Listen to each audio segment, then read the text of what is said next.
আল্লাহ নবী জানিয়ে দিলেন কোন বান্দা যখন আল্লাহ পাকে রুকু দেয়, আল্লাহ পাক তখন ফেরেশতাদেরকে বলে দেয়, ওরে আমার ফেরেশতারে, আমার বান্দা আমাকে রুকু দিয়েছে, আমি আল্লাহ আমার বান্দার রিজিকের কখনো অভাব দেব না। এ যুবকেরা, তরুণীরা, বাপেরা, কোন বান্দা যখন সিজদা করে আমার আল্লাহ বা ফেরেশতাদেরকে বলে, ওরে আমার ফেরেশতারে, আমি আল্লাহ আমাকে ওরা দেখে না, বিল গায়েব না দেখে ঈমান এনেছে, আমি আল্লাহ সাক্ষী তোদেরকে রেখে দিলাম, আমি আল্লাহ আমার সিজদাকারী বান্দা বান্দি দিগকে অবশ্যই আমার জান্নাতে নিয়ে এসে আমার দিদারটা দিয়ে দেব। এ যুবকেরা, তরুণেরা, আমার আম্মা জানেরা, বোনেরা, আল্লাহকে রুকু সিজদা দেন। হযরত মুসা আলাইহিস সালাম আল্লাহ পাকের সঙ্গে তুর পাহাড়ে কথা বলতে গেলে, কথা বলার পর আল্লাহ পাককে বলতে লেগেছে, ও রব্বি আল্লাহ পাক, আপনি আমার সঙ্গে কথা বলছেন, এই জমিনের উপরে আর কি কারো সঙ্গে কথা বলবে? আল্লাহ পাক বলেছিল, মুসা, আমার একদল বান্দা বান্দি আছে যারা আমি আল্লাহ আমার সঙ্গে কথা বলবে। এ মুসা, শুধু কথা বলবে তা নয়, তুমি কথা বলতে গেলে বেশি সময় পাও না, তারা যতক্ষণ খুশি কথা বলতে পারবে। এ মুসা রে, তুমি কথা বলতে গেলে তুর পাহাড়ে তোমাকে আসতে হয়, তারা যখন আমার সঙ্গে কথা বলবে তাদেরকে তুর পাহাড়ে কোনো জায়গায় আসতে লাগবে না, যে কোনো পবিত্র জায়গাতে আমি আল্লাহ আমার সঙ্গে কথা বলতে পারবে। ও হযরত মুসা রে, তুমি আমার সঙ্গে কথা বলছো, তোমার আমার বিচখানে কতটা দূরত্ব? 70,000 নূরের পর্দা রয়েছে, একটা পর্দা থেকে আর একটা পর্দা 10,000 বা 70,000 বছরের রাস্তা। ও হযরত মুসা রে, আমার একদল স্পেশাল বান্দা বান্দি রাখা আছে, তারা যখন আমার সঙ্গে কথা বলবে তাদের আর আমার বিচখানে কোনো পর্দা থাকবে না, 70,000 নূরের পর্দা সরিয়ে দেওয়া হবে, একদম কাছে কাছে, সামনাসামনি, কাছে কাছে কথা বলতে লাগবে। হযরত মুসা আলাইহিস সালাম বললে, আল্লাহ পাক আমাকে সেই বান্দা দিয়ে দলভুক্ত করো। আল্লাহ বলল, হবে না, আমার স্পেশাল রাখা আছে। আল্লাহ পাক, তবে কি জানতে পারি তারা কারা হবে? আমার আল্লাহ পাক জানিয়ে দিলে, ও হযরত মুসা, তারা হলো আমার বন্ধু নবী মুহাম্মদ রাসূলের উম্মত, উম্মতি হবে। তারা যখন নামাজ পড়বে আমি আল্লাহ আমার জন্য দাঁড়াবে, যেখানে খুশি দাঁড়াতে পারে। এই জমিনকে আমাদের জন্য মসজিদ বানিয়েছে, তবে জামাতের জন্য আমরা বাইতুল্লাহ আল্লাহর ঘর বানিয়েছি, কেননা ওখানে নির্দিষ্ট জায়গাতে আমরা একত্রিত হয়ে পড়ব, 27 গুণ সওয়াবটা বেশি পাবো। কিন্তু মনে রাখবে, যে কোনো পবিত্র জায়গায় দাঁড়িয়ে যে খুশি যেখানে খুশি নামাজ পড়তে পারে, কারণ এই জমিনটা এখন আল্লাহ আমাদের জন্য মসজিদ বানিয়ে দিয়েছে। ওই নামাজে যখন তুমি আমি দাঁড়িয়ে যাব, আল্লাহু আকবার বলে নিয়ত করে, তখন 70,000 নূরের পর্দা সরিয়ে দিয়ে আল্লাহ পাক কুদরতি ভাবে একেবারে কাছে চলে আসে। আল্লাহ নবী তাই জানিয়ে দিলে, এ আমার উম্মত, উম্মতি রে, তোরা যখন মাথাটা নত করবি, তোদের কপালটা মাটিতে পড়লে মাটি থাকে, তোদের কপালটা মার্বেলে নামাজ পড়লে মার্বেল থাকে, কিন্তু আমি মুহাম্মদ রাসূল বলে দিয়ে যা, তোদের কপালটা আমার আল্লাহ পাকের কুদরতি কদমে পড়ে যায়। আরো জোরে বলুন সুবহান।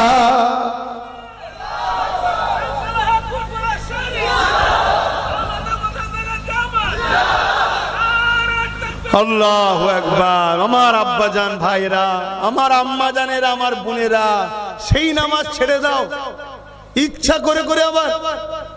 হ্যাঁ, এর চেয়ে বড় দুঃখ লজ্জার কি হতে পারে? আহারে মুসলমান ঘরের ছেলে মেয়েরা, তরুণেরা, আমার আম্মা জানেরা, দুনিয়া বড় দুদিনে, যিনি আখিরাতের কথা চিন্তা করে, আল্লাহ কোরআনে জানিয়ে দিল, ওয়াল তানজুরু নাফসুম মা কদ্দামাত লিগাদ, পরকালটার জন্য বেশি বেশি করে চিন্তা করো, কেননা পরকাল কবরটা বড় কঠিন দিন হবে। এ যুবকেরা, তরুণীরা, বাপেরা, মায়েরা, বোনেরা, আল্লাহ নবী সাহাবাদেরকে যখনই ওয়াজ করতে প্রায় সময় নবী আমার সাহাবাদেরকে বলতে, বাবারা তোমরা আখিরাতের জন্য বেশি বেশি চিন্তা করবে। সাহাবারা একদিন বলতে লাগলে, ইয়া রাসূলুল্লাহ, হাবিবাল্লাহ, আপনি বারবার আখিরাতের কথা বলেন, ইয়া রাসূলুল্লাহ, আখিরাতটা কেমন হবে? এ যুবকেরা, বাপেরা, আমার আম্মা জানেরা, বোনেরা, আমাদের কি বিশ্বাস নাই যে কিয়ামত অবশ্যই একদিন না একদিন হবে? আমাদের কি বিশ্বাস নাই কবরের জমিনের মধ্যে যখন রাখা হবে, যদি দুনিয়ার জমিনে আল্লাহ রাসূলের হতে পারে, কবরটা বেহেশতের বাগান তৈরি হবে। আর যদি আল্লাহ রাসূলের না হতে পারি, কবরটা জাহান্নামের একটা গর্ত বানিয়ে দেওয়া হবে, যেখানে 99টা সাপ দেওয়া হবে। এ আমার যুবক, এ আমার বোন, আমার আব্বা আম্মা, তোমার আমার কি একবারও মনে পড়ে না ওই কবরের জমিনে তোমার আমার কি দশাটা হবে? আহারে দুনিয়া দুনিয়া দুনিয়া করে পাগল হয়ে গেলা। আর আল্লাহ, আল্লাহ যিনি আমাকে আপনাকে কত সুন্দর করে বানালে, দুটো চোখ দিলেন, দুটো হাত দিলেন, দুটো পা দিলেন, দুটো কান দিলেন, সুন্দর একটা জিন্দেগি দিলে, আল্লাহ আশরাফুল মাখলুকাত করলে, সেই আল্লাহর জন্য, নবীর জন্য কি করলা? এ যুবকেরা, এ আমার নবী পাকের প্রেমিকেরা, এখনো সময় আছে, পরিবর্তন হও, আল্লাহর দিকে ফিরে আসো, নবীর দিকে ফিরে আসো, মসজিদ গুলোকে আবাদ করো, কোরআনের শিক্ষা আলোচনা করো, কোরআনের মাহফিল বানাও, সেখানে জমে জমে জমে জমে আল্লাহ পাক তোমার আমার জন্য কি মেসেজ পাঠিয়েছে, ওই মেসেজ বেশি বেশি করে জানো। এখনো সময় আছে বাবা, নিঃশ্বাস তো ফুরিয়ে যায়নি, কিন্তু নিঃশ্বাস ফুরিয়ে গেলে আর কিছু করার থাকবে না। সাহাবা হুজুর দিগকে আমার রাসূলে পাক যখন ময়দানে মাহশরের কথা শোনা, সাহাবা হুজুর আমার নবী পাককে একদিন জিজ্ঞেস করছে, হুজুর আপনি বারবার ময়দানে মাহশরের কথা বলেন, হুজুর ময়দানে মাহশরটা কেমন হবে? আহা, এই যে সূর্য দেখছেন কোটি কোটি মাইল দূরে আছে, এরই তাপ তুমি আমি সহ্য করতে পারছি না। তাই এত হালকা হওয়ার পরেও অনেক দেখুন ভাইরা সহ্য করতে পারছে না বলে দূরে দূরে আছে। সহ্য করতে পারলে কি বসতো না? তোমরা যেমন বসে আছো। তবে হ্যাঁ, এটা প্রেমের ব্যাপার বাপ। প্রেম থাকলে রাত 12টা হোক, 1টা হোক, 2টো হোক, আর ঝড় হোক, পানি হোক, তুফান হোক, যে যাকে ভালোবাসে তার কথা শোনার জন্য, তার মাহফিলে বসার জন্য, তার জন্য সেখানে হাজির হতে কোনো বাধা আসলেও অসুবিধা হয় নাকি? হয় না। আর সবার প্রেম তো বাপ সমান নয়, অনেকের প্রেম আছে হালকা। চলো দেখি কি হয়, চলো দেখি কি হয়। আবার কেউ আছে দিল থেকে ভালোবাসে, রাত কে রাত ইন্তজারে থাকে কবে একবার মাহবুবের দেখা হবে। কি এমন অনেক লোক আছে না, না রাত জেগে জেগে দরুদ পড়ে, হুজুরের দিদার কবে হবে, হুজুরের দিদার কবে হবে। কেন জানে একবার যদি মুখরাটা দেখতে পায় 7টা জাহান্নামের আগুন হারাম হয়ে যাবে। জোরে বলুন সুবহানাল্লাহ। ভাইরা আমার, সাহাবা হুজুররা বললেন, হুজুর ময়দানে মাহশর কেমন হবে? এ যুবক ভাই আমার শোনো, আমার আম্মা বোনগুলো শোনেন, বাপেরা শোনেন। আহা, সূর্য কোটি কোটি মাইল দূর, এ 1 গুণ তাপ, এ থেকে 12 গুণ তাপ বাড়বে, এর থেকে 12 গুণ আরো তাপ বাড়বে। মাথার এক বেগদা ইখতিলা 1 হাত উপরে সূর্য নেমে আসবে। শুনছেন? এই মাথার ঘিনু ঘুনো গলে গলে নাক দিয়ে যেমন সর্দি বাইর হয়, গলে গলে পড়বে। বানানো কথা মৌলী সাহেবদের নয়, মানেন তো নাকি? এ মানছেন তো নাকি?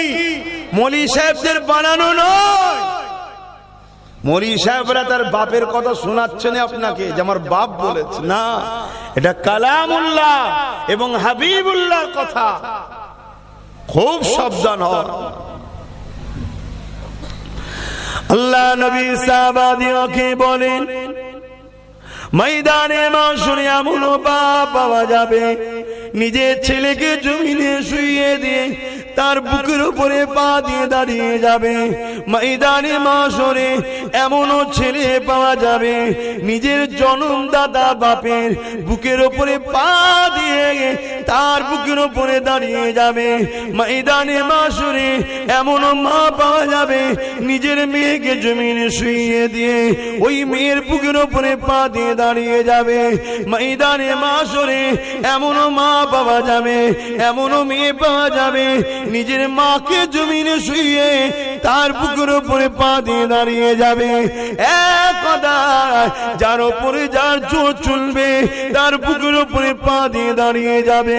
সাহাবারা কাঁদতে লাগলে, ইয়া রাসূলুল্লাহ, হাবিবাল্লাহ, এই রকমটা কেন হবে? আল্লাহ নবী বলেছিলেন, এ বাবা সাহাবারা, যেমন লোহাকে আগুনে দিলে পুড়ে পুড়ে লাল হয়ে যায়, এই সূর্যের তাপেতে জমিন খানা পুড়ে লাল হয়ে যাবে, ওই জমিনে দাঁড়াতে পারবে না, সহ্য করতে পারবে না। তাই যে যাকে পারবে শুইয়ে দিয়ে তার বুকের উপরে পা দিয়ে দাঁড়িয়ে যাবে। এ যুবকেরা, আজ তোমাদেরকে মুয়াজ্জিন যখন ডাকে মসজিদের দিকে তোমার গুরুত্ব না। আজ যখন আমরা উলামারা কোরআনের মাহফিলে ডাকি গুরুত্ব নাই, কিন্তু দুনিয়ার জমিনে যারা তোমাদেরকে লোটে, তোমাদের সহযোগিতা নিয়ে ক্ষমতায় এসে তোমার দিনকেও লোটে, তোমার দিনের সমালোচনা করে, তোমার মসজিদকে মিটায়, তোমার মাদ্রাসাকে মিটায়, তোমার হিজাবকে মিটায়, তোমার দাড়িকে ক্রিটিসাইজ করে, তোমার বাচ্চাগুলোকে অশিক্ষিত বানায়, যারা ইসলামের দুশমন, তারা যখন ডাকে সেখানে ভিড় করে যে বসো, কেননা আমার দাদা খুশি হবে, 100 টাকা দেবে, বিরিয়ানি দেবে, মনে রেখে দেবে দুনিয়ায় তুমি যাকে দিল দিয়েছো হাসরে তা সঙ্গে থাকবে।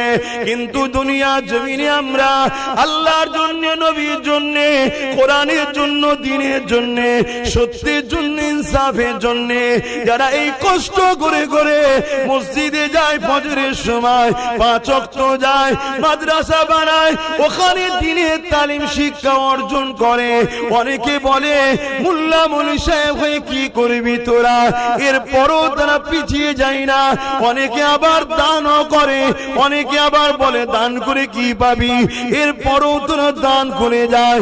মনে রাখবেন এক কথাই, যারা আল্লাহ ও রাসূলের পক্ষে থাকবে পরকালে তাদের জন্য আমার আল্লাহ পাকই যথেষ্ট।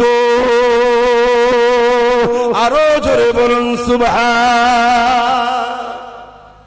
আমার আব্বা জানেরা, বাপেরা, ভাইরা, মায়েরা, বোনেরা খুব ভালো করে বোঝেন, আল্লাহ আমাদেরকে দুনিয়ায় পাঠিয়েছে তিনাকে রাজি করার জন্য, তিনার দাসত্ব করার জন্য, তিনার কথা মতো চলার জন্য। আর তিনার কথা, তিনার দাসত্ব কি? আল্লাহ সেটা কোরআন পাঠিয়ে জানিয়েছেন, এবং কোরআনটা বুঝাবার জন্য, জানাবার জন্য দয়াল নবী, রহমতের নবীকে আল্লাহ পাঠিয়েছেন। জোরে বলুন সুবহানাল্লাহ। অতএব আমার আব্বা ভাইরা, কিয়ামত বড় কঠিন হবে, ময়দানে মাশর বড় কঠিন হবে। ওই মাহফিলে যখন আল্লাহ নবী আলোচনা করছিলেন, একটা খুব সুন্দর কথা, একটা হাদিস আপনাদের শোনাই। কমসে কম যাদের আশিক মানুষ, যারা ভালোবাসার মানুষ, আল্লাহ নবী ও আহলে রাসূলদের ঘরে এবং আহলে বায়াতদের ঘরে সাহাবা হুজুরদেরকে যারা ভালোবাসে, তাদের জন্য এটা খুব ভালো মেসেজ। ওই মজলিসে হযরতে শেরে খোদা মাওলা আলী কারামুল্লাহ ওয়াজহু উনিও বসেছিলেন। বলুন সুবহানাল্লাহ। আল্লাহ নবী যখন এই কথা বলছেন যে ময়দানে মাশর এত কঠিন হবে, হযরতে মাওলা আলী শেরে খোদা রাদিয়াল্লাহু তাআলা আনহু হুজুর উঠে দাঁড়িয়ে বললেন, ইয়া রাসূলুল্লাহ, হুজুর আপনি যদি ইজাজত দেন আমি কিছু কথা বলবো। আল্লাহ নবী বললেন, বলো। হুজুর এই কঠিন দিনে আমাদের কি হবে, আমাদের কি হবে? আল্লাহ নবী বলেছিলেন, শোনো আলী, তুমি আমি, ভালো করে শুনবে, তুমি আমি হাসান হোসেন আর ফাতেমা আল্লাহর আরশের ওই উপরে ওই দিন জান্নাতি খানা খাবো। জোরে বলুন সুবহানাল্লাহ, আরো জোরে বলুন সুবহানাল্লাহ। নারী দিবে আহা, তুমি আমি হাসান হোসেন ফাতেমা তাজহারা 5 পাঞ্জাতন, আমরা জান্নাতি খানা খাবো আল্লাহর আরশ আজিমের উপরে।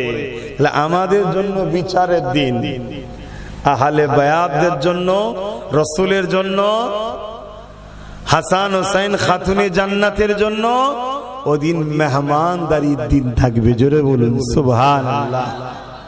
আমরা তো সেসব মানুষ তিনাদেরকে আস্তে আস্তে ভালোবাসাটাও ছেড়ে দিয়েছি। আছে আপনাদের অন্তরে মহব্বত, হাসান হোসেন হুজুরের মহব্বত আছে? হাত তুলে সাক্ষী দেন মহব্বত আছে? জোরে লম্বা করে হাত তুলে মহব্বত আছে?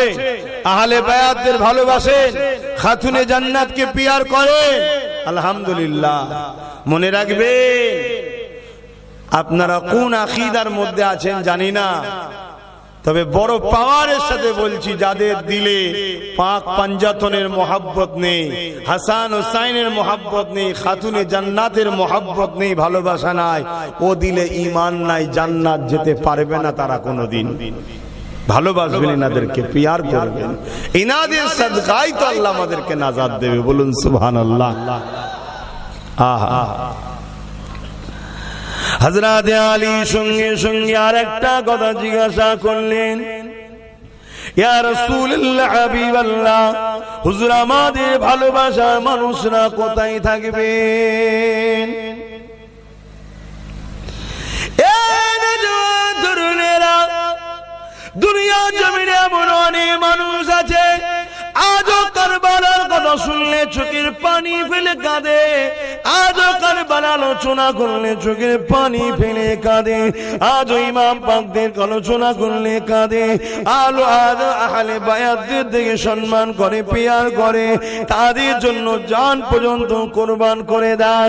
এই যুবকেরা, তরুণীরা, বাপেরা, এই হযরত মাওলা আলী শেরে খোদা রাদিয়াল্লাহু তাআলা জিজ্ঞাসা করলে, ইয়া রাসূলুল্লাহ হাবিবাল্লাহ, ওই ময়দানে মাশরে আমাদের ভালোবাসার মানুষ যারা দুনিয়ায় আমাদের জন্য কেঁদেছিল, দুনিয়ায় আমাদের আলোচনা করেছিল, দুনিয়ায় আমাদেরকে পিয়ার করেছিল, দুনিয়ায় আমাদের উপরে দরুদ পড়েছিল, ওয়ালা আলে মুহাম্মদ পড়েছিল, দুনিয়া জমিনে আমাদের জন্য, দুনিয়ায় যারা আমাদের বিরোধী ছিল তাদের বিরুদ্ধে সংগ্রাম লড়াইও করেছিল, ইয়া রাসূলুল্লাহ হাবিবাল্লাহ, ময়দানে মাশরের দিনে তারা কোথায় থাকবে?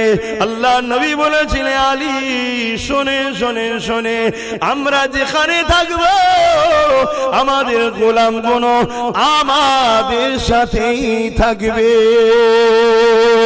আরো জোরে বলুন সুবহান। শুধু হাত তুললেই গোলাম হওয়া যায় না, হাত তুললে হওয়া যায়? সেই প্রেমের পরীক্ষা দেখাতে হবে না, হবে না? হ্যাঁ কি গো, আমার কথা বুঝছেন তো? প্রেমের পরীক্ষা দেখাতে হবে না, হবে না? হ্যাঁ, সামান্য রোদের জন্য কোরআনের রাসূলের আলোচনার মাহফিল ছেড়ে দিয়ে দূরে দূরে থাকবে, আর তুমি বলবে আমি আহলে বায়াতদের ভালোবাসি, হাত তুললে হবে? ভাই, কেন আমার ভাইরাও অনেকে দাঁড়িয়ে যারা আছে তারাও হাত তুলেছিল। কি গো, আমি ভুল বলছি নাকি? বলবেন তাই ভুল বলছি? হ্যাঁ, ভালোবাসা কাকে বলে? কাছে আসে না, দূরে পালানো। তাহলে আজকে এখানে সাহাবাদের আলোচনার জায়গা, হযরত শেরে খোদা আলী হুজুর আলোচনার জায়গা, আহলে বায়াতদের আলোচনার জায়গা, সেখানে আমরা জমে জমে বসবো। এটাই তো প্রেমের একটা লক্ষণ, এটাও তো একটা প্রেমের ইজহার। আরো অনেক কাজ আছে, তার মধ্যে এটাও তো একটা প্রেম। নামাজের বেলায় কোনো আপত্তি নাই, রোজার বেলায় কোনো আপত্তি নাই, হজের নিয়ে কোনো আপত্তি নাই, সমাজে সুদখোর বেড়ে যাচ্ছে আপত্তি নাই, সমাজে চোর চিটিংবাজ বেড়ে যাচ্ছে আপত্তি নাই, সমাজে বেনামে কেমন করে জেনা ব্যভিচারী বেড়ে যাচ্ছে কোনো আপত্তি নাই। ঘুরিয়ে ফিরিয়ে আমার রাসূলুল্লাহ নিয়ে আপত্তি করবে। এ যুবকেরা, যুবকেরা তরুণীরা বাপেরা, যেমন আমার নবী পাককে আল্লাহ সম্মান দিয়েছে, ওই মাকাম সম্মান গুলো শুনতে চাই না, ওই মাকাম সম্মান গুলো বলতে চাই না। ওই মাকাম সম্মান থেকে আমাদেরকে সরাবার জন্য প্ল্যান করতে লেগেছে। তার মধ্যে একটা কথা যেমন বললাম, আল্লাহ নবী জানিয়ে দিলে যারা কিয়ামতের দিনে আমাদের ভালোবাসার মানুষ হবে, আমাদেরকে পিয়ার করবে, দুনিয়ায় আমাদের আলোচনার মাহফিল বানাবে, আমাদের কথা শুনে যাদের দিলটা খুশি হবে, এ হযরত আলী রে, তারা ময়দানে মাশরে আমাদের সঙ্গে জান্নাতি খানা খাবে। এই কথাগুলো তারা বলতে চায় না। যদি এই কথা আলোচনা হয়, সমাজকে তারা ভুল বোঝায়, এই কথাটা কখনো মানাতে চায় না। এ যুবকেরা তরুণেরা, এই আবার বলে দিয়ে যায়, আল্লাহ নবীকে চেনো, নবীকে পিয়ার করো, নবীকে ভালোবাসো, নবীর আজমতকে জানো, নবীকে আল্লাহ কি শানওয়ালা করেছে জানো। কারণ নবী যার মধ্যে না, আল্লাহ সে পাবে না। কারণ নবী পাককে আল্লাহ পাঠিয়েছে। হাবিব দুনিয়ার মানুষগুলো আমায় ভুলে গেছে, আপনি যান ওদেরকে আমার সঙ্গে জুড়ে দেন। তাই আমাদের কাজ হবে নবী পাকের কদমে পৌঁছানো। নবী পাককে আল্লাহ যে কাজে পাঠিয়েছে, নবী পাক তাদেরকে আল্লাহ সঙ্গে জুড়ে দেবে। আরো জোরে বলুন সুবহান। কি গো, আমার নবীর কথা শুনে আপনাদের দিলে খুশি হচ্ছে না ব্যথা হচ্ছে? একটু হাত তুলে বলবেন, খুশি হচ্ছে না ব্যথা হচ্ছে? আল্লাহকে সাক্ষী রেখে বলছি, হাত তুলে রাখুন। যে দিল রসুলের কথা শুনে খুশি হয়, ও দিলে ঈমান আছে। জোরে বলুন সুবহানাল্লাহ। ও দিল ঈমান আছে। ও পাপী হতে পারে, গুনাহগার হতে পারে, বদমাইশি করতে পারে, কিন্তু বেঈমান নয়। ও একদিন না একদিন জান্নাতে যাবেই। জোরে বলুন সুবহানাল্লাহ। আর যে দিলে নবী নেই, নবীর কথা ভালো লাগে না, নবীর কথা শুনতে ইচ্ছা নাই, নবী নবী করলে কি হবে, রাসূলুল্লাহর মর্যাদা আজমতের কথা শুনতে মন যায় না। মনে রাখবে, দুনিয়ায় ওকে যতই লোক মনে করুক তাহাজ্জুদ গুজার, হাজী সাহেব, হুজুর সাহেব, পীর সাহেব, মুফতি সাহেব, ওর মধ্যে নাজাত কোনোদিন নাই। জাহান্নামে যে ঢুকবে আর বেরোবে না। আর ভুল করেছে, কিন্তু নবীর প্রেম ভালোবাসা আদব মর্যাদা রয়েছে, জাহান্নামে ঢুকবে, আল্লাহ ঈমানের জন্য বার করবে একদিন। জোরে বলুন সুবহানাল্লাহ। আর আল্লাহ পাক নাও ঢুকাতে পারে আবার। কেন? কিয়ামতের দিন রসুলে পাক দাঁড়াবে না, দাঁড়াবে না। আরে বলুন হ্যাঁ কি না? আরে মানেন হ্যাঁ কি না? এই চিনার লক্ষণ বলে গেলাম। কিছু মানুষ দেখবেন সমাজে রসুলের শাফাআত নিয়ে আমাদেরকে শিখাতে চাই না, নবীর শাফাআত শিখাতে চাই না। বড় দুঃখের বিষয়। এগুলো আমাদের লক্ষ্য ঈমানকে বার করলি। আমাদের ঈমান বেরোলে কি হবে ভাই? ওই যারা ইসলাম মিটাচ্ছে তারা আমাদের ঘরে জন্ম আঁকতে চাইবে, আমরা জিততে আর পারবো না। আর ঈমান থাকলে কানা খোঁড়া ল্যাংড়া যাই হই, ফতে আমাদেরই হবে। জোরে বলুন সুবহানাল্লাহ। আল্লাহ নবী, নবী দয়া নবী, নবী আমার আরশে আজিমের উপরে থাকবে।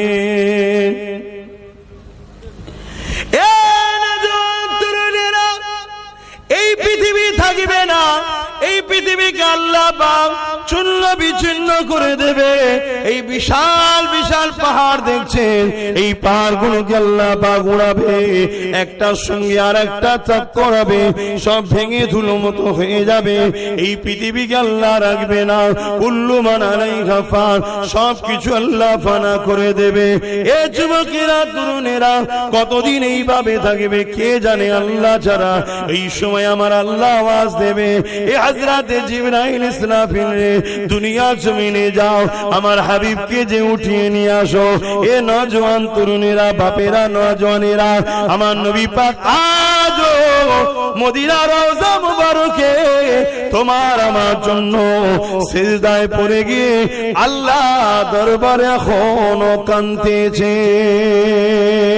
আল্লাহ নবী হায়াতুন নবী, মানো না মানো না? হাত তুলে তুলে বলো মানো না মানো না?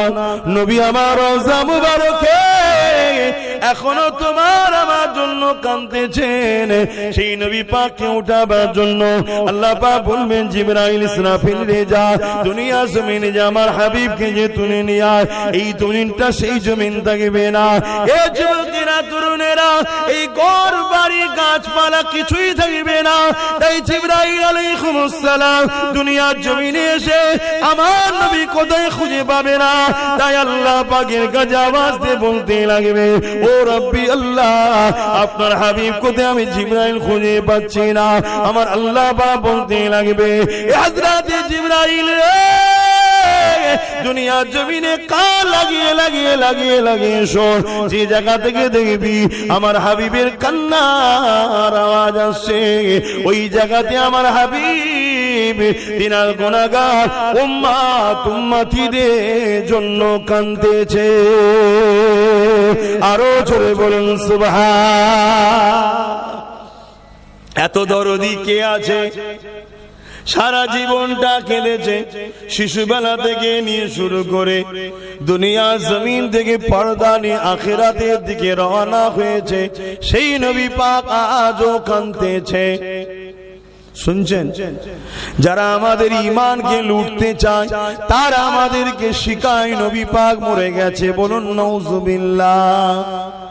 কেননা নবী মারা গেছে এই কথাটা কেউ ধারণা করলে সে মুসলমান দাবি করতে পারে, কিন্তু মুমিন থাকবে না, ঈমানদার থাকবে না, তার ঈমানটা বেরিয়ে চলে যাবে। কেননা আমার নবী জীবিত হায়াতুন নবী। এই জন্যই তো নবীর বিবিদের ঘরে আমাদের আম্মা জান দিগকে বিবাহ করাটা পৃথিবীর জমিনে সবার জন্য হারাম। স্বামী থাকাকালীন ওই বিবাহিত নারীর সঙ্গে বিবাহ করা যায়? কথা বলুন। আমার নবী তো হায়াতুন নবী, তাই নবী পাকের স্ত্রীদের সঙ্গে বিবাহ করাটা হারাম। হ্যাঁ, আমি সম্মানের দিকে বলছি। আমার আছে আমার নিজের মায়ের থেকেও নবী পাকের স্ত্রী আমাদের আম্মা জান, ওই আম্মাদের সম্মান নিজের মায়ের থেকেও আমাদের কাছে অনেক বেশি হলো নবীর স্ত্রীদের সম্মান। বলুন সুবহানাল্লাহ। নিজের মালি যদি কেউ খারাপ ধারণা করে কবিরা গুনাহ হবে। নবীর স্ত্রীদের খারাপ ধারণা করলে বেঈমান কাফের হবে। কথা কিছু মাথায় ঢুকছে? নবীকে ভালোবাসেন। বারবার বলছে যুবকরা, এই যে মুসিবত চারিদিকে মেঘলার মতো ঘিরছে, এ থেকে বাঁচার একটাই রাস্তা আছে বাপ। কেন আমরা সব হাতছাড়া করে ফেলেছি? একটাই রাস্তা আছে, আমেনার লালকে ধরুন, নবী পাককে পিয়ার করুন, রসুলের মোহাব্বত করুন, নবীর উপরে দরুদ বেশি বেশি করে পড়ুন। নবী পাক যে নামাজের জন্য কেঁদেছে, আল্লাহ নবী যখন সেজদায় পড়ে যেত মক্কার জালিমরা নবী পাকের পিঠে পচা দুম্বার ভুঁড়ি পর্যন্ত চাপিয়ে দিত, আমার নবী সেজদায় পড়ে পড়ে কাঁদতো। নবী পাক সাল্লাল্লাহু আলাইহি ওয়াসাল্লাম বলেছেন, নামাজ হলো আমার চোখের ঠান্ডা, সেই নামাজটাকে ছেড়ে দিও না। যুবক, আল্লাহ তো 24 ঘন্টায় ডেইলি একটাই তো কাজ দিয়েছে, 5 ওয়াক্ত নামাজ। আর কি কাজ দিয়েছে বলুন? একটাই তো কাজ, 5 ওয়াক্ত নামাজ। হজ তো জীবনে একবার, রোজা তো বছরে একবার, আর হজ শুধু ধনী লোকদের জন্য, গরিবদের তো নিমাপ। কথা মাথায় ঢুকছে? যে আল্লাহ আমাদেরকে এত সুন্দর করে বানালো, সেই আল্লাহকে সেজদা করুন, রুকু দেন। আহা, আল্লাহ নবী জানিয়ে দিলেন, কোন বান্দা যখন আল্লাহ পাকে রুকু দেয়, আল্লাহ পাক তখন ফেরেশতাদেরকে বলে দেয়, ওরে আমার ফেরেশতারে, আমার বান্দা আমাকে রুকু দিয়েছে, আমি আল্লাহ আমার বান্দার রিজিকের কখনো অভাব দেব না। এ যুবকেরা, তরুণীরা, বাপেরা, কোন বান্দা যখন সিজদা করে, আমার আল্লাহ বা ফেরেশতাদেরকে বলে, ওরে আমার ফেরেশতারে, আমি আল্লাহ আমাকে ওরা দেখে না, বিল গায়ব না দেখে ঈমান এনেছে, আমি আল্লাহ সাক্ষী তোদেরকে রেখে দিলাম, আমি আল্লাহ আমার সিজদাকারী বান্দা বান্দি দিগকে অবশ্যই আমার জান্নাতে নিয়ে এসে আমার দিদারটা দিয়ে দেব। এ যুবকেরা, তরুণেরা, আমার আম্মা জানেরা, পুনে হযরতে মুসা আলাইহিস সালাম আল্লাহ পাকের সঙ্গে তুর পাহাড়ে কথা বলতে গেলে কথা বলার পর আল্লাহ পাককে বলতে লেগেছে, ও রব্বি আল্লাহ পাক, আপনি আমার সঙ্গে কথা বলছেন, এই জমিনের উপরে আর কি কারো সঙ্গে কথা বলবে? আল্লাহ পাক বলেছিল, মুসা আমার একদল বান্দা বান্দি আছে যারা আমি আল্লাহ আমার সঙ্গে কথা বলবে। এ মুসা শুধু কথা বলবে তা নয়, তুমি কথা বলতে গেলে বেশি সময় পাও না, তারা যতক্ষণ খুশি কথা বলতে পারবে। এ মুসা রে, তুমি কথা বলতে গেলে তুর পাহাড়ে তোমাকে আসতে হয়, তারা যখন আমার সঙ্গে কথা বলবে তাদেরকে তুর পাহাড়ে কোনো জায়গায় আসতে লাগবে না, যে কোনো পবিত্র জায়গাতে আমি আল্লাহ আমার সঙ্গে কথা বলতে পারবে। ও হযরতে মুসা রে, তুমি আমার সঙ্গে কথা বলছো, তোমার আমার বিচখানে কতটা দূরত্ব? 70,000 নূরের পর্দা রয়েছে, একটা পর্দা থেকে আর একটা পর্দা 10,000 বা 70,000 বছরের রাস্তা। ও হযরতে মুসা রে, আমার একদল স্পেশাল বান্দা বান্দি রাখা আছে, তারা যখন আমার সঙ্গে কথা বলবে তাদের আর আমার বিচখানে কোনো পর্দা থাকবে না, 70,000 নূরের পর্দা সরিয়ে দেওয়া হবে, একদম কাছে কাছে সামনাসামনি কাছে কাছে কথা বলতে লাগবে। হযরতে মুসা আলাইহিস সালাম বললে, আল্লাহ পাক আমাকে সেই বান্দাদের দলভুক্ত করো। আল্লাহ বলল, হবে না, আমার স্পেশাল রাখা আছে। আল্লাহ পাক তবে কি জানতে পারি তারা কারা হবে? আমার আল্লাহ পাক জানিয়ে দিলে, ও হযরতে মুসা, তারা হলো আমার বন্ধু নবী মুহাম্মদ রাসূলের উম্মত উম্মতি হবে। তারা যখন নামাজ পড়বে আমি আল্লাহ আমার জন্য দাঁড়াবে, যেখানে খুশি দাঁড়াতে পারে। এই জমিনকে আমাদের জন্য মসজিদ বানিয়েছে, তবে জামাতের জন্য আমরা বাইতুল্লাহ আল্লাহর ঘর বানিয়েছি, কেননা ওখানে নির্দিষ্ট জায়গাতে আমরা একত্রিত হয়ে পড়ব, 27 গুণ সওয়াবটা বেশি পাবো। কিন্তু মনে রাখবে, যে কোনো পবিত্র জায়গায় দাঁড়িয়ে যে খুশি যেখানে খুশি নামাজ পড়তে পারে, কারণ এই জমিনটা হলো আল্লাহ আমাদের জন্য মসজিদ বানিয়ে দিয়েছে। ওই নামাজে যখন তুমি আমি দাঁড়িয়ে যাব, আল্লাহু আকবার বলে নিয়ত করে, তখন 70,000 নূরের পর্দা সরিয়ে দিয়ে আল্লাহ পাক কুদরতি ভাবে একেবারে কাছে চলে আসে।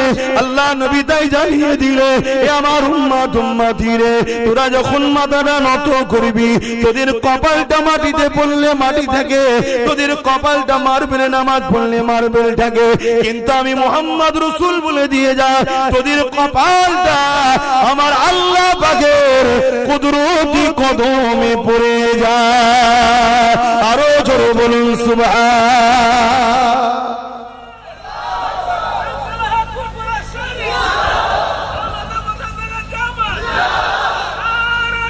আল্লাহু আকবার। আমার আব্বাজান ভাইরা, আমার আম্মা জানেরা, আমার বোনেরা, সেই নামাজ ছেড়ে দাও ইচ্ছা করে করে। আবার হ্যাঁ, এর চেয়ে বড় দুঃখ লজ্জার কি হতে পারে? যে আল্লাহ দুটো হাত দিল, দুটো পা দিল, দুটো চোখ দিল, দুটো কান দিল, কিডনি দুটো দিল, কোটি কোটি টাকার সম্পদ দিয়েছে ফ্রিতে। তুমি নিজেকে হিসাব করো, তোমার দুটো চোখের দাম কত, দুটো কিডনির দাম কত, তোমার হার্টের দাম কত, তোমার পায়ের দাম কত, তোমার হাতের দাম কত, তোমার চোখ দুটোর দাম কত, তোমার কান দুটোর দাম কত, সবচেয়ে বড় কথা তোমার দিমাগ, যে দিমাগ তো কখনো লাগাচ্ছ না, ওই দিমাগের দাম কত। যদি আল্লাহ মেন্টাল সমস্যা করত, ঘরের বাপ বা শিকল দিয়ে বেঁধে রাখতো, কেন? তুমি পাগল, মেন্টাল তোমার খারাপ আছে। আল্লাহ তা করেনি, সুস্থ করেছে। একটু ভাবো, যদি না ভাবো তো পরিবর্তন হবে কি করে? আগামী দিন বড় কঠিন দিন আসছে বাপ। সুখের হাওয়া আল্লাহ লাগাচ্ছে, আল্লাহ ভুলে গেলে? হ্যাঁ, আমি জানি না আমার কথায় আপনারা যুবকরা বেজার হচ্ছেন কিনা, কষ্ট পেচ্ছেন আমার ভাইগুলো। ভালোবাসি বলে বোঝাচ্ছি, এখনো সময় আছে। তওবা করো, ফিরে আসো, আল্লাহর ঘরগুলোকে আবাদ করো, আল্লাহকে সিজদা দাও। তবে মনে রাখবে, আসসালাতু মিরাজুল মুসলিমিন নয়, আসসালাতু মিরাজুল মুমিনিন। মুসলমান আলাদা জিনিস, মুমিন আলাদা জিনিস। প্রত্যেকটা মানুষ জন্ম হয় মুসলমান হয়ে। প্রত্যেকটা মানুষ জন্ম হয় কি হয়ে? বলুন বলুন, মুসলমান। ওই মুসলমান ধরুন হচ্ছে পাসপোর্ট, মুসলমানটা কি পাসপোর্ট, ওতে ভিসা মাত্রই মুমিনের, অর্থাৎ মুহাম্মদ রাসূলের প্রেম ও আদবের। জোরে বলুন সুবহানাল্লাহ। মুসলমান তো সবাই, কিন্তু নামাজ মেরাজ স্বরূপ মুসলমানদের জন্য নয়। মুমিন মুমিনা যখন নামাজ পড়ে তখন তারা আল্লাহর দিদার স্বরূপ হয়। জোরে বলুন সুবহানাল্লাহ। ঈমান ঠিক করে নামাজ পড়ো, ঈমান ঠিক করে রোজা রাখো, ঈমান ঠিক করে হজ করো, আল্লাহ তোমাকে এক সেজদাতেই তার করে নেবে। দুনিয়া তোমাকে টানতে চাইলো, তোমার এই মাথাকে আর আল্লাহ থেকে সরাতে কেউ পারবে না। তোমার দিল মনে হবে দৌড় আমার লক্ষ টাকা লস হয় হোক গে যাক, আমি এখন নামাজটা পড়ে এসেছি। জোরে বলুন সুবহানাল্লাহ। ঈমান ঠিক করে পড়ো। আহা, আল্লাহ কত ভালোবাসে, কত পিয়ার করে, কত মহব্বত করে আল্লাহ। আজকে দুপুর বেলা খাওয়া হয়েছে না হয়নি বলুন বলুন? আল্লাহ খাইয়েছে। কে খাইয়েছে? আল্লাহ। আপনারা অনেকে মনে করতে পারে আরে আমি মেহনত করেছি তাই তোমার শরীরটাকে সুস্থ কে রেখেছে। মেহনত করার ক্ষমতা কে দিয়েছে? অনেক লোক মেহনত করার পরেও ঘরে ফিরতে পারে না, রাস্তায় অ্যাক্সিডেন্ট করে মরেও যায়। তোমাকে সুস্থ নিয়ে এসছে কে? কোন দিক দিয়ে তুমি তোমার আল্লাহকে অস্বীকার করবে? অতএব সেই আল্লাহ তোমাকে তো কিচ্ছু কাজ দেয়নি বাপ, শুধু বলেছে 5 বার আমার কাছে আসবি, অর্থাৎ আমাকে সেজদা করবি, আর আমার পক্ষ থেকে মুয়াজ্জিন তোকে ডাকবি, আল্লাহু আকবার আল্লাহু আকবার 5 বার ডাকবে, তুই চলে আসবি। আল্লাহ মহান, আল্লাহ সব থেকে বড়, আল্লাহ মহান, আল্লাহ সব থেকে বড়, তোকে ডাকবে, আসবি, এসে আমাকে সেজদা দিবি, রুকু দিবি, তাসবিহ পড়বি। আর নামাজ যখন পড়বেন ওই নামাজের মধ্যেই আবার আল্লাহ আমাদেরকে নবী চিনিয়ে দিচ্ছে। জোরে বলুন সুবহানাল্লাহ। চিনাচ্ছে না চিনাই নেই? বলুন নামাজ কার জন্যে? নামাজ কার জন্যে? আরে জোরে জোরে বলবেন তো। নামাজ কার জন্যে? শুধুমাত্র আল্লাহর জন্যে। কার জন্যে? আল্লাহর জন্যে। নামাজে কেরাত পড়া হয় কার জন্যে? তো সূরা ফাতিহা বা অন্য সূরা মিলান কার জন্য? একটু সারা দেন। রুকু দেন কার জন্যে? রুকুতে যে তাসবিহ পড়েন সুবহান রাব্বিল আযীম কার জন্যে? সেজদা দেন কার জন্যে? সেজদায় যে তাসবিহ পড়েন কার জন্যে? সুবহান রাব্বিল আলা কার জন্যে? আমরা যখন বলি সুবহান রাব্বিল আলা, আল্লাহ বলে ফারিস্তারে দেখ কত গুনাহ করে এসেছে, আর এসে বলছে আল্লাহ আপনি সব থেকে বড় পবিত্র। জোরে বলুন সুবহানাল্লাহ।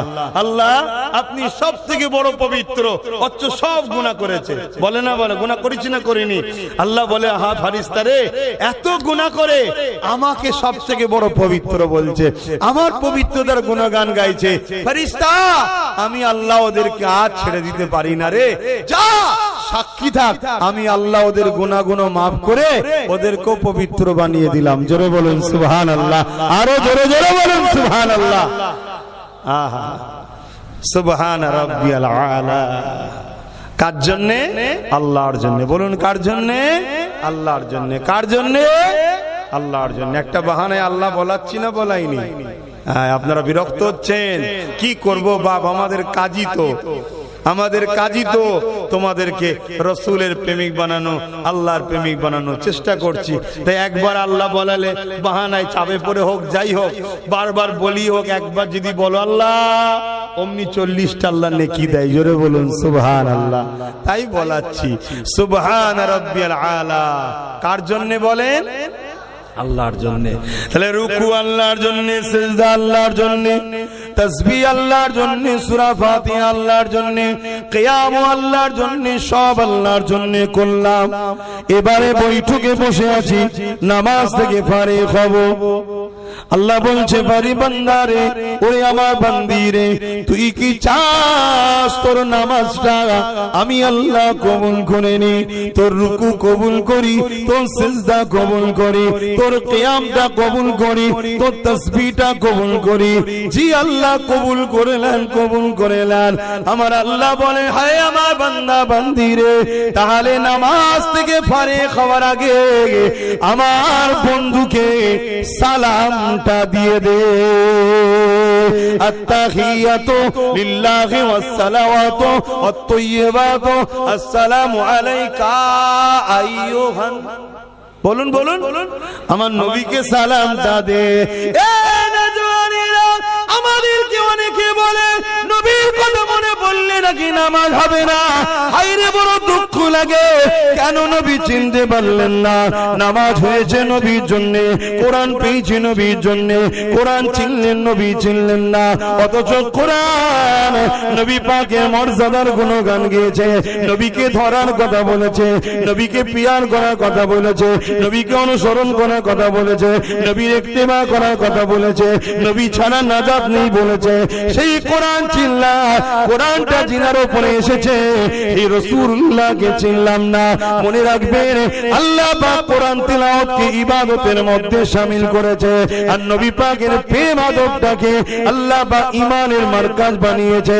এই মনে রাখবেন, নামাজ আল্লাহর জন্য, রুকু আল্লাহর জন্য, তাসবিহ আল্লাহর জন্য, সিজদা আল্লাহর জন্য, সুবহান রাব্বিল আলা আল্লাহর জন্য, সুবহান রাব্বিল আযীম আল্লাহর জন্য। আল্লাহ পাক বলে, বান্দা তোর নামাজ যদি কবুল করাতে চাস, আমার হাবিবকে সালামটা দিয়ে নে।